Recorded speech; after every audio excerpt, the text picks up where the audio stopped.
여러분 안녕하십니까? 드루킹 댓글 조작 사건으로 복역했던 김경수 전 경남지사가 논란 끝에 오늘 윤석열 대통령의 재가로 복권됐습니다. 정치권 소식 함께 살펴볼 패널 소개하겠습니다. 송국건 정치평론가, 서용주 전 더불어민주당 상근 부대변인입니다. 어서 오십시오. 네, 안녕하세요. 네, 오늘 최종 결정된 광복절 특별사면 복권 명단을 보면서 시작하겠습니다. 네, 김경수 전 지사 외에도 조윤선, 현기환 전 수석, 안종범 전 수석 등 박근혜 정부 관계자들과 이명박 정부의 원세훈 전 국정원장도 포함됐습니다.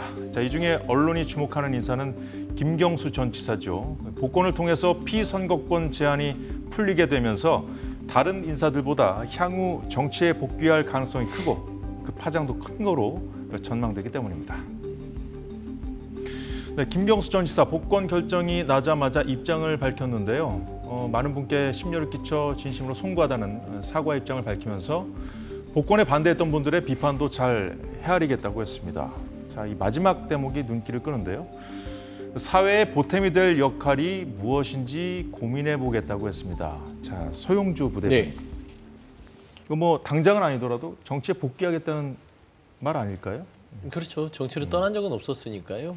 그 어떤 사면 복권이 안 된 상태였지만 그 영국으로 잠시 어떤 공부를 떠난 이유도 대한민국의 어떤 사회적 갈등 조정 역할을 할 수 있는 그런 학문을 연구하러 간 겁니다. 최근에 정치가 양극단으로 치우치면서 협치가 사라지고 그다음에 여러 가지 사회의 양극단 속에서 갈등만 불거지다 보니까 결국에는 민생 자체가 도의시대잖아요. 그런 역할을 하려고 김경수 전 지사가 떠난 것으로 알고 있고 떠나기 전에 저도 만나 뵙고 좀 이렇게 여러 가지 좀 얘기를 했을 때 본인의 역할 자체를 뭐 어떤 향후에 내가 정치에 복귀를 해서 뭔가 대단한 어떤 권력욕보다는 정말 사회의 어떤 본인이 역할을 할 것인지에 대해서 거기 가서 유럽식 모델이라든지 여러 가지 어떤 배울 부분을 가져와서 좀 쏟아내고 싶다라는 소박한 어떤 마음을 가지고 가셨기 때문에 복권을 가지고 김경수 전 지사가 뭐 들썩거린다거나 뭐 정치적인 부분에 있어서 뭐 어떤 광폭행보로 이어지거나 그러지는 않을 것으로 보입니다. 평소에 이제 김경수 전 지사의 스타일에 대한 말씀까지 해주셨는데, 근데 이제 입장을 좀 생각보다 좀 빨리 냈네요. 예, 상당히 빨리 냈죠. 이게 이례적이거든요. 사면하고 복권을 시차를 두고 한 거예요. 사면을 했을 때는 분명히 그렇게 이야기했습니다. 받고 싶지 않은 선물을 받았다. 제도권 밖의 법정에서 나는 무죄다. 이렇게 하고 한 번도 인정을 한 적이 없어요. 대법원에서 확정 판결이 나왔는데도. 그런데 이제 복권이 되니까는 복권에 대한 부분에 대해서는 어떤 정치적으로 나와 관련돼서 일어나는 일들에 대해서 이렇게 정치적으로만 조금 그 유감 표명을 하는 거예요. 그리고 본인이 실제로 대법원 확정 판결을 받은 데 대해서는 또 이번에도 그 어떤 뭐 반성이나 유감 표명은 없습니다. 이 상황에서 본인이 정치를 할 뜻을 분명히 한 것이죠. 저렇게 까지 이야기를 했으면은. 그런데 이게 당분간 정치권에 들어가는 진입로가 마땅치 않다고 봐요, 저는. 지금 민주당 전당대회 8월 18일 날 끝나죠. 그럼 임기 2년입니다. 물론 나중에 대선에 출마하기 위해서 해체될 수도 있지만 최소한 1년 이상은 그냥 가요. 그리고 지방선거도 아직 2년이 남았죠. 그러면 김경수 11월 달에 전 지사가 11월 달에 복귀한다고 해서 귀국을 한다고 해서 당장 정치권에 들어가서 어떤 활동을 하기는 저는 어렵다고 봅니다. 그렇다면 상황을 보고 좀 기회를 보겠다 그런 기회를 정도의 보겠다는 그런 데 의견을 이야기했다고 보고 또 지금 친문 세력이 녹록치가 않아요. 총선 통해서 친문 뭐 일종의 비명 행사 그런 이야기들이 있지 않습니까? 그래서 그리고 또 나머지 친문들도 또 김동연 경기지사 쪽이나 아니면 조국 그 혁신당으로 많이 옮겨갔기 때문에 김경수 전 지사가 귀국을 해서 정치를 재개를 한다고 해도 여러 가지 여건은 그전보다 훨씬 안 좋다고 볼 수 있죠. 자, 김경수 전 지사 복권에 대해서 한동훈 대표가 반대하는 거로 알려지면서 여당 내부에서 여진이 계속돼 왔죠. 대통령의 재가가 내려지기 직전까지 친한계와 친윤계로 나뉘어서 여론전이 이어졌습니다. 김경수 전 지사의 사면을 놓고서 복권을 놓고 우리 내부가 너무 분열되고 또 예. 대통령에 대한 어떤 실망이랄까 이런 것들도 우리 당원들이 많이 표출하고 계시거든요. 그때보다 더 심하다니까요. 그래요? 반발이. 좀 이해가 안 네. 돼요. 결과적으로는 이런 이슈 하나하나에서 윤석열 대통령과 각을 세워야만 예. 본인에게 불리한 이슈들을 좀 덮을 수 있고 음. 본인의 주목도가 계속 올라간다는 정치적 계산도 뒤에 있다고 봅니다. 네, 장해찬 전 최고위원, 한동훈 대표가 이슈 하나하나에 대통령과 각을 세우려 한다고 말했지만 한동훈 대표는 반대하지만 자제하는 모양새거든요. 그래서 이미 이 결정까지 된 마당에 이 문제로 앞으로도 계속 용산과 충돌할지는 좀 글쎄요, 지켜봐야겠습니다만 한 대표가 왜 이렇게 반대하는지, 그럼에도 대통령실은 왜 복권을 결정했는지에 초점을 맞춰서 상황을 보는 것이 맞지 않나 싶거든요. 네. 김경수 전 지사 복권이 정계 개편 신호탄이라는 전망들, 여러 가지 전망들이 좀 앞서 나간 전망들이 좀 쏟아지고 있는데요. 김 전 지사가 이재명 전 대표의 잠재적인 경쟁자로 좀 꼽히기 있기 때문 아닌가 싶은데요. 자, 서영주 부대변인. 네. 김경수, 이재명 이 둘 중에 그 대권을 생각했을 때 누가 더 경쟁력 있다고 보십니까? 그건 이제 시간을 두고 지켜봐야죠. 지금 현재까지는 이재명 대표가 연임을 위한 전당대회가 진행 중이고 네. 당내에서의 당원들의 지지는 거의 90%에 육박하고 있습니다. 그런 상황에서 이 김경수 전 지사가 네. 지금 뭐 대권 후보자로서 뭐 견준다면 아직은 미흡하지 않겠습니까? 정치는 생물이니까요. 그렇죠. 그래서 생물이기 여쭤본 때문에 어느 정도 시간이 필요한 것이고 네. 저는 그런 것이에요. 지금 김경수 전 지사의 복권을 통해서 야당의 어떤 갈등이 초래될 거라고 생각하는 것은 그렇게 되길 바라는 사람들이고요. 김경수 전 지사에 대해서 이재명 대표가 환영의 메시지를 보냈어요. 그게 의례적이라 하더라도 늘상 얘기했듯이 다양한 사람이 많을수록 좋다. 많으면 많을수록 경쟁자가 좋다라고 이재명 대표가 한 만큼 김경수 전 지사가 복권을 통해서 당내에서 향후에 어떤 정치적 입지를 하더라도 예. 당에서는 이재명 대표 외에는 아무도 없다고 하는 상황보다는 누군가가 담을 걸 수 있는 그릇이 있다면 다양성의 측면에서도 민주당은 활력이 생긴 거거든요.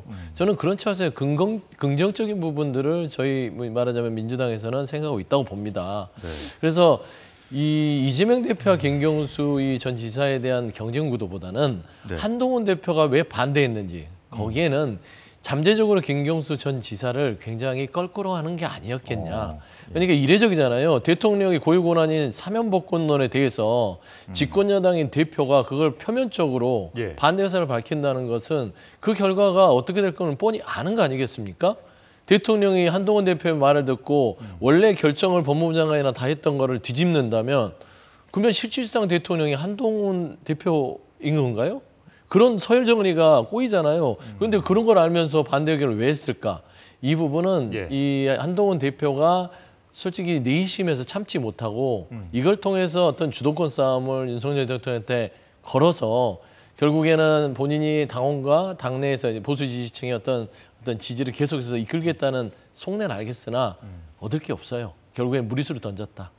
예, 저는 그렇게 좀 판단이 됩니다. 그러면 이제 서두에 말씀하신 것 중에 그 이재명 대표 경쟁자로서 이제 잠재적 경쟁자로서 그 김경수 전 지사도 염두에 둔 것 같다는 말씀을 하셨잖아요. 그렇습니다. 그러면 이제 이재명 대표보다 좀 더 어려운 상대라고 보는 그런 생각을 갖고 있다고 보세요?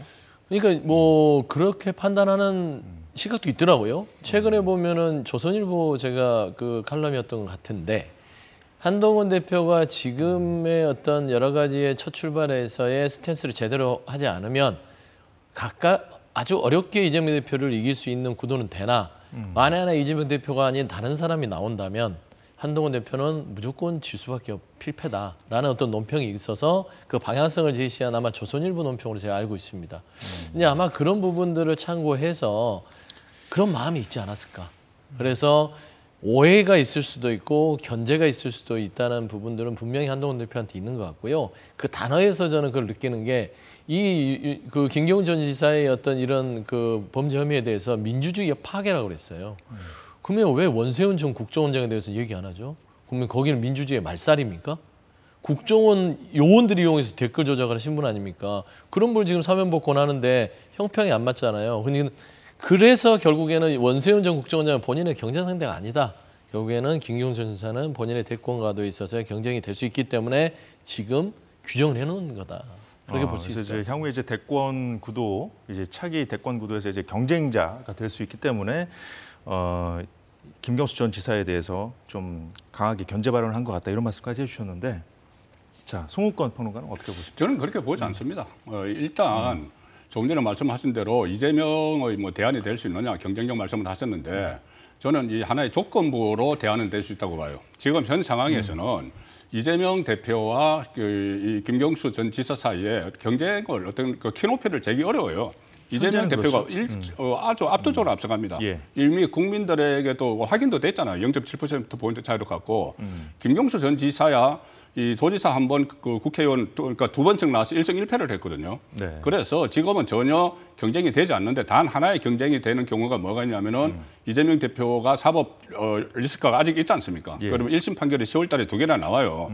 그리고 빠르면 내년 봄쯤에 되면은 대법원 확정 판결이 나올 수 있습니다. 선거법 같은 경우는. 네.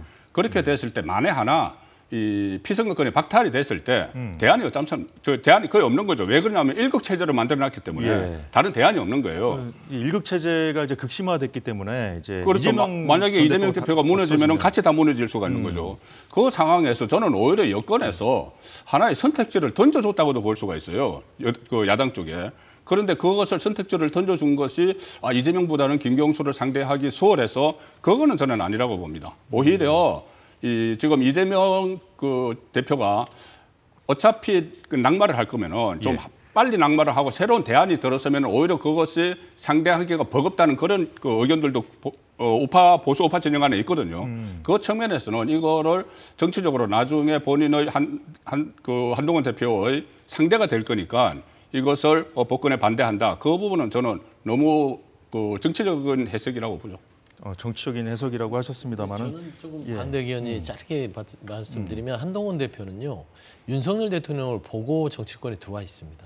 그러니까 윤석열 대통령이 어떻게 대통령이 됐죠? 정말 뭐 국민의힘에서 정치를 했던 분이 아니에요.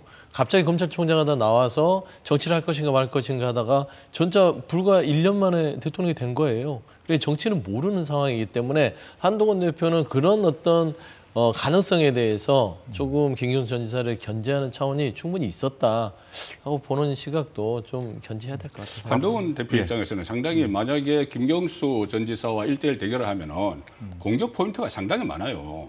저는 다른 부분보다 저도 그 복권에 계속 반대하는 입장이었는데 다른 부분보다 아까 원세훈 원장도 말씀을 하셨지만은 좀 다릅니다. 원세훈 원장은 이제 어떻게 보면 이제 사법 처리를 받아서 더 이상 활동을 안 하는 사람이고 김경수 지사는 앞으로 정치를 할 사람인데 대선에 그 여론 조작을 했다고 해서 실형을 선고받은 거죠. 대선이 2017년 대선입니다.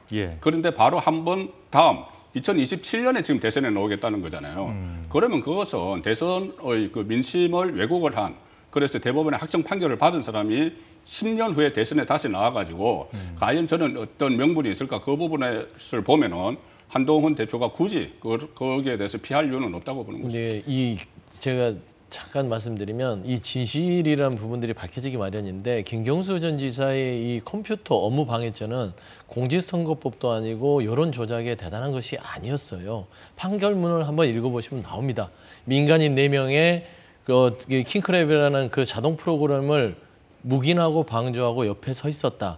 이게 2년 실형을 맞은 이 혐의이기 때문에 이걸 갖고 공격을 받자 한동훈 대표가 뭐 크게 득점 포인트는 없을 거예요. 근데 저는 지금 김경수 전 지사에 대해서 민주주의 그 내용까지 들어가면 좀 너무 네, 복잡해지기 민주주의 파괴라는 때문에. 부분들은 결국에는 견제구 수준이다라고 근데 이미 판단하는 뭐 것이죠. 그 논란을 뒤로 하고 일단 복권까지 된 상황이기 때문에 그것보다는 이제 향후에 이번 복권이 대권 구도까지 좀 염두에 둔 뭐 정계 개편 가능성을 두고 한 거 아니냐 이런 시각이 지금 여권에서 좀 존재하거든요. 아까 서부 대변인 말씀하셨지만 그 부분에 대해서 일단 그러니까 정계 개편을 염두에 뒀다면은 이제 그 윤석열 대통령이 이제 주축이 된다는 이야기잖아요.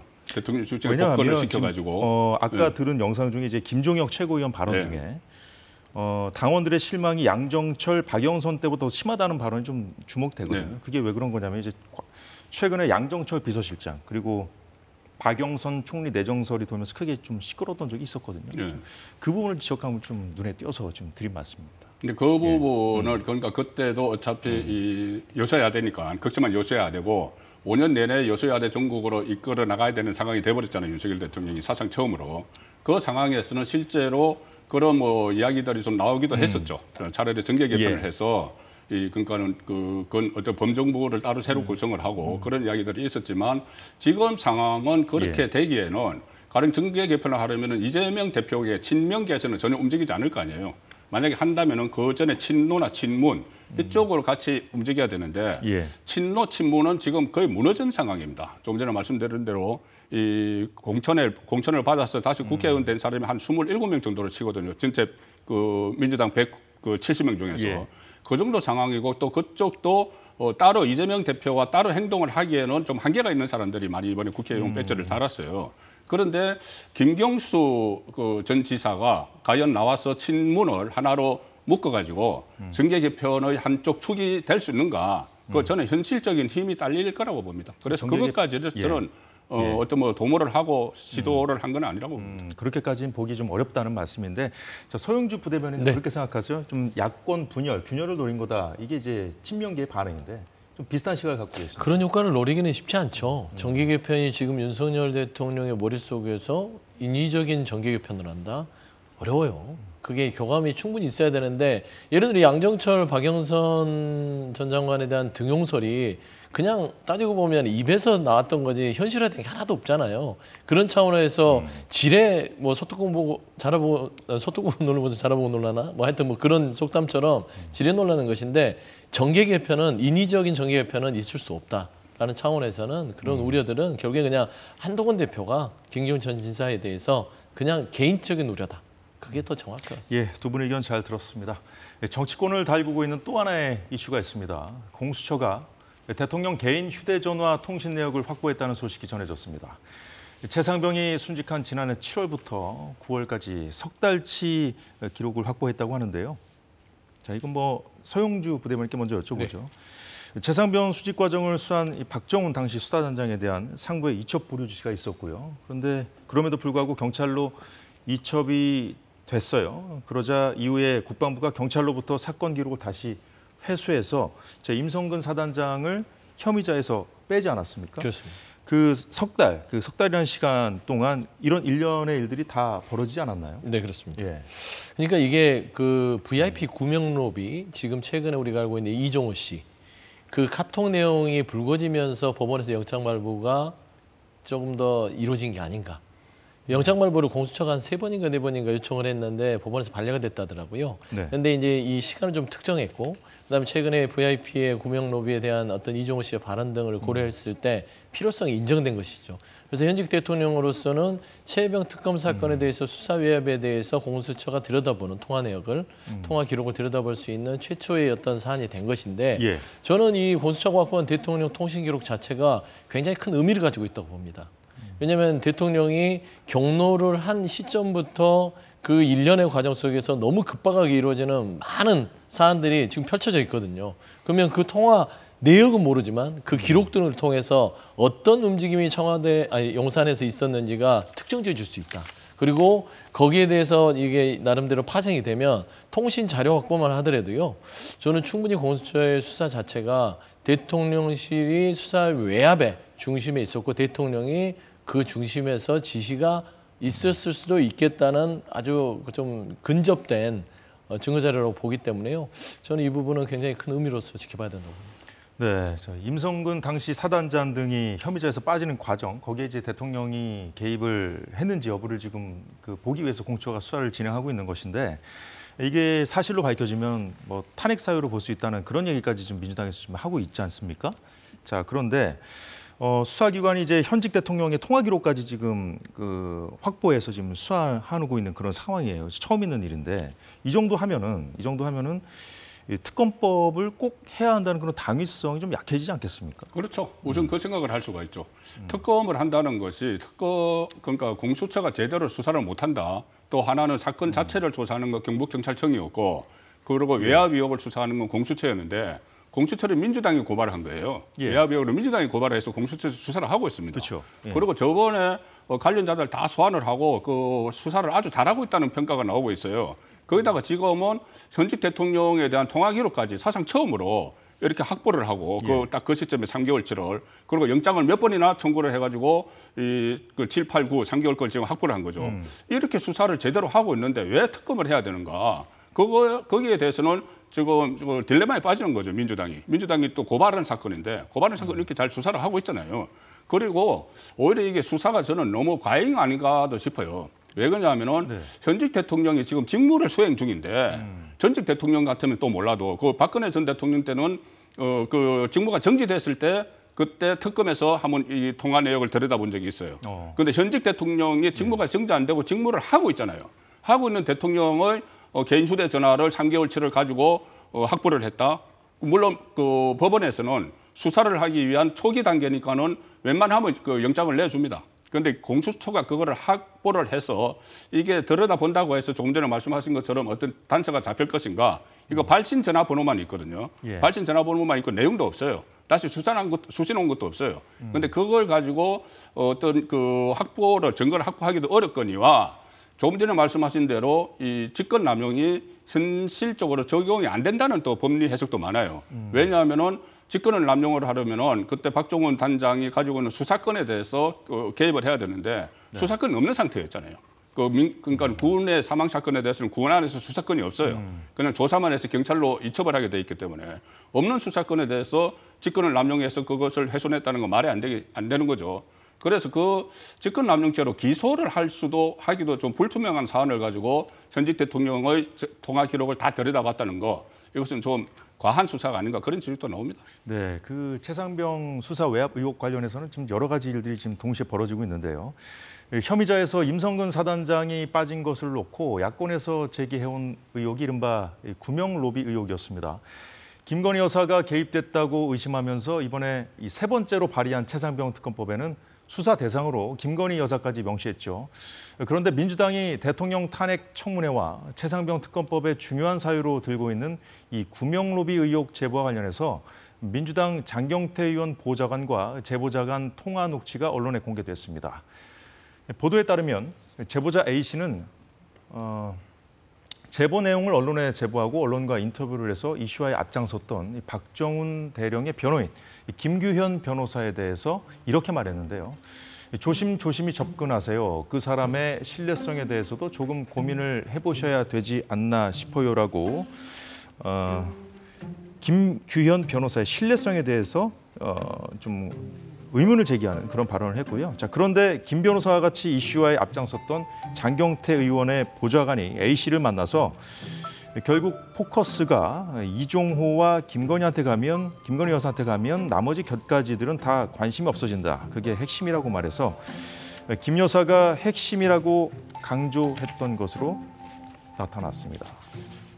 자, 서영주 부대변인. 자, A 씨는 원래 이 장 의원 쪽의 구명 로비 의혹을 제보했던 인물이라는데 왜 이렇게 갑자기 당시 장 의원 측과 나눈 대화까지 이렇게 언론에 공개하고 나선 걸까요? 뭐 내부적으로 서로 간에 어떤 뭐 상황이 있는지 모르겠으나 중요한 거는 그 제보자가 김규현 변호사에 대해서 신뢰성 얘기를 하는 것들은 뭐 개인의 판단이잖아요.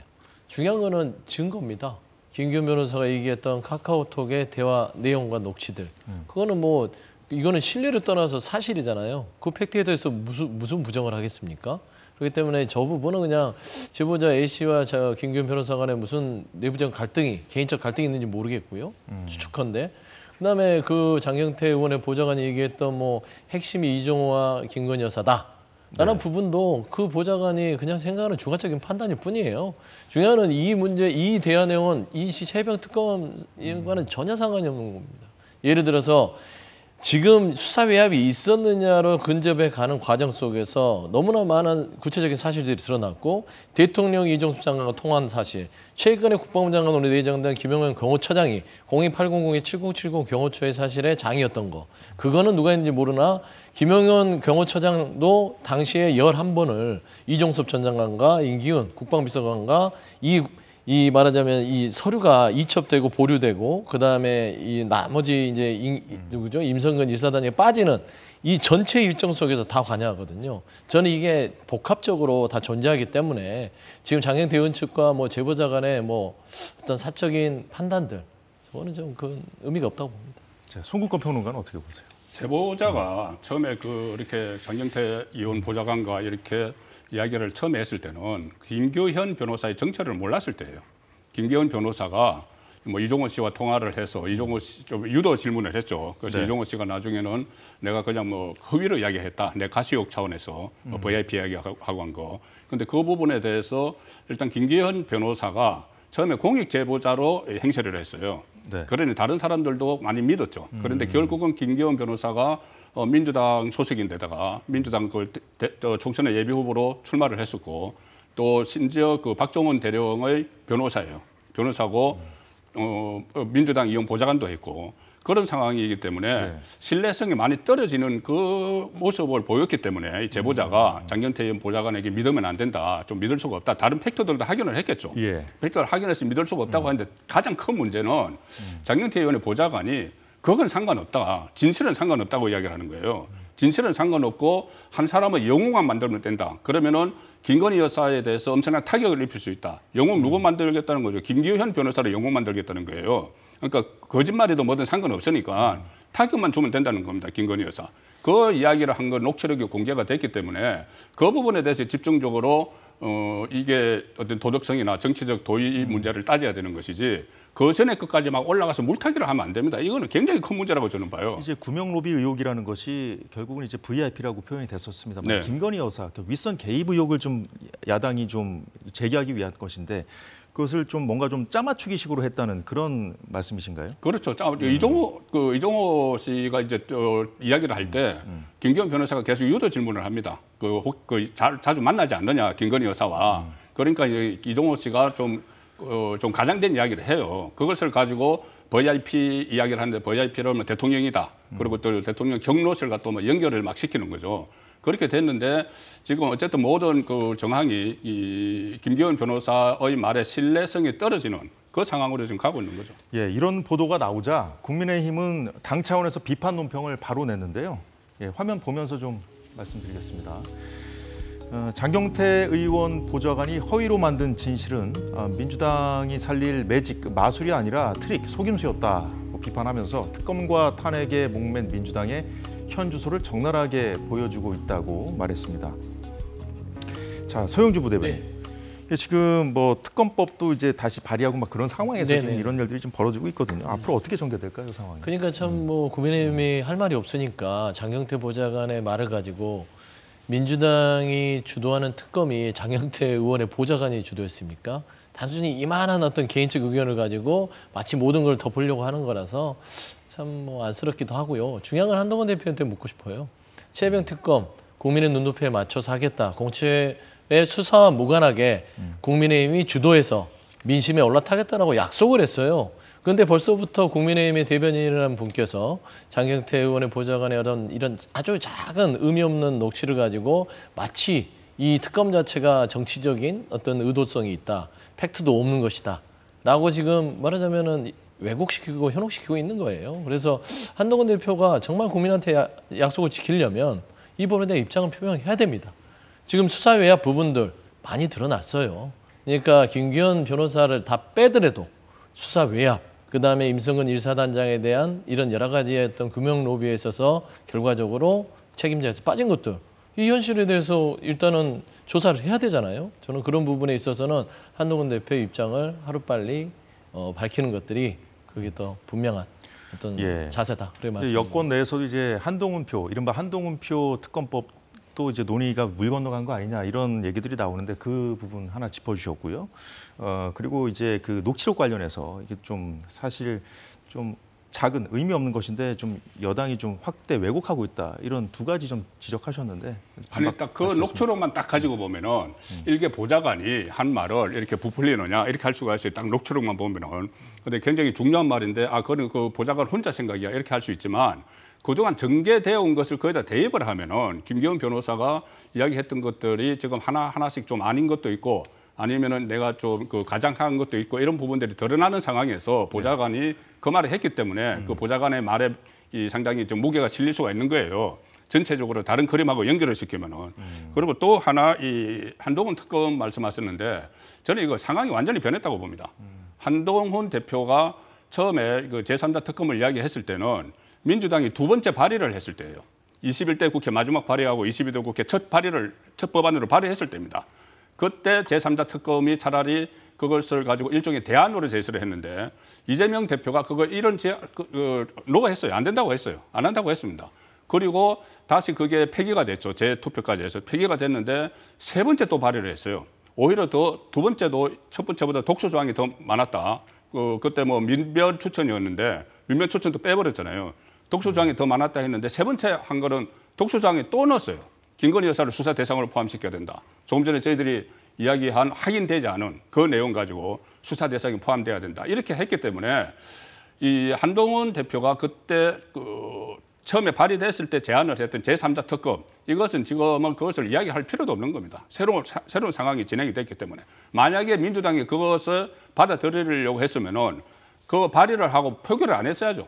표결을 안 하고 한동훈 대표가 그럼 같이 논의를 해보자. 고 했으면은 지금 한동훈 대표가 어떤 입장이 상당히 난처해졌을 수도 있어요. 근데 그때는 그들도 보지도 않았는데 지금 와서 세 번째 다시 발의를 해서 그럼 한동훈은 왜 가만히 있느냐 하면은 이것은 상황 변화와는 맞지가 않는 거죠. 예, 두 분 말씀 잘 들었고요. 지금부터는 민주당 상황을 잠시 짚어보도록 하겠습니다. 더불어민주당 최고위원 선거가 결승점을 향해 가고 있습니다. 이재명 후보가 다른 후보들을 지원하자 불만을 나타낸 것으로 알려진 정봉주 후보가 기자회견을 했는데 이 발언이 또 판을 흔들고 있습니다.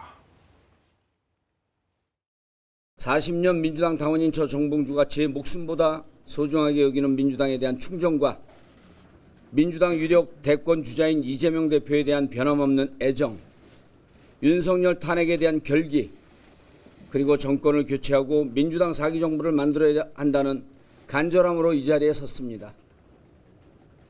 그런데 이 절체절명의 시대적 과제를 위협하는 최대의 걸림돌이 우리 내부에 있습니다. 이재명 파리하며 실세 놀이하는 무리들입니다. 저는 당의 단합을 위해서 이들을 뿌리 뽑겠습니다. 통합을 저해하는 당 내부의 암덩어리인 명파리를 잘라내야 합니다. 누구나 알만한 사람들이고요. 그리고 이 기자회견을 보고요. 머리 쳐들면서 발끈하는 사람들입니다. 네, 이재명 파리, 이른바 명파리를 척결하겠다. 이렇게 나올 거라고 예상하셨나요? 뭐 저도 예상은 하지 못했어요. 그러니까 물론 이제 정봉주 후보가 뭐 오랫동안 이제 정치권에서 정치업을 쌓던 분이라서 본인이 받은 만큼 돌려주는 그런 스타일인 거는 맞아요. 근데 지금 현재 그렇게 명파리 이런 식으로 얘기하면서 특정 지지는 않았지만 이 발언에 고개를 쳐드는 사람이 그 대상이다.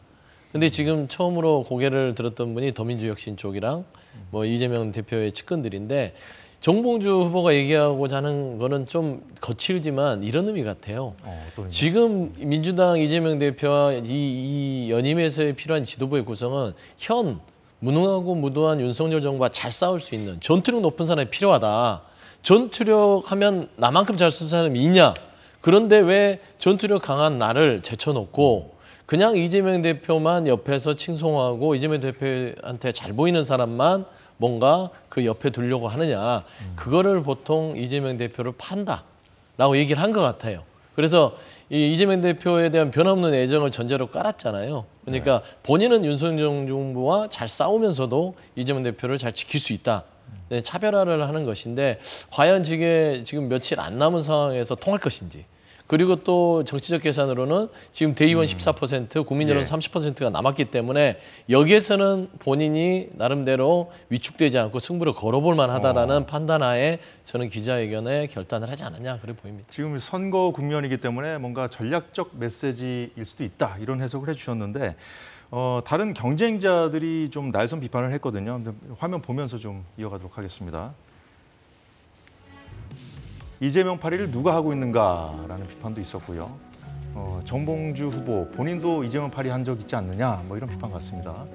더 팔겠다는 반박도 있었고요. 그리고 또 절대 동지 배신하지 않고 뒤에서 칼 꽂지 않는다는 철학을 평생 실천해 왔다. 본인은 그러지 않는데 정봉주 후보는 뭐 이랬다는 건가요? 여튼 지금 선거 국면에서 좀 전략적 메시지 주제로 그러는데 정봉주 의원이 이제 수박이라는 표현을 본인이 만들었다고 그렇죠. 자랑했다는 얘기도 있는데 수박이 됐다는 그런 평가도 있고요. 이제 본인이 이제 수박이 됐다고 또 저 진명 쪽에서는 이야기를 하죠.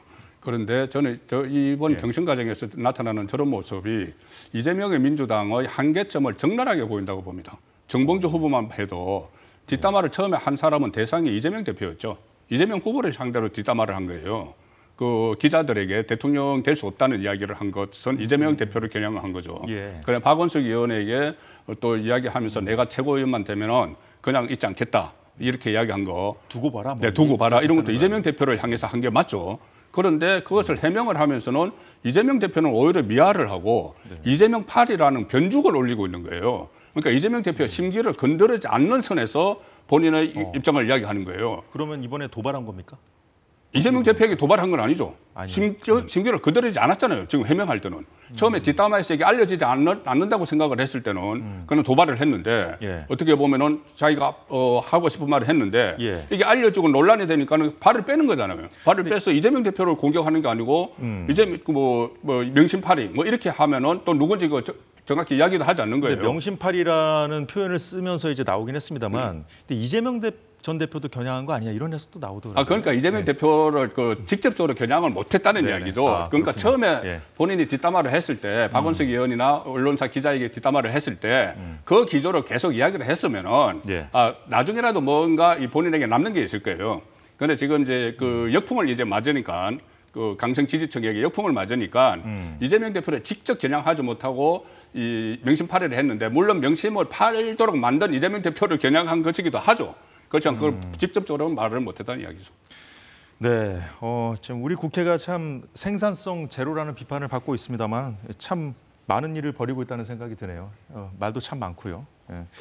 자, 오늘은 여기까지 두 분 말씀 듣도록 하겠습니다. 지금까지 송국건 정치평론가 서영주 전 민주당 부대변인이었습니다. 수고 많으셨습니다.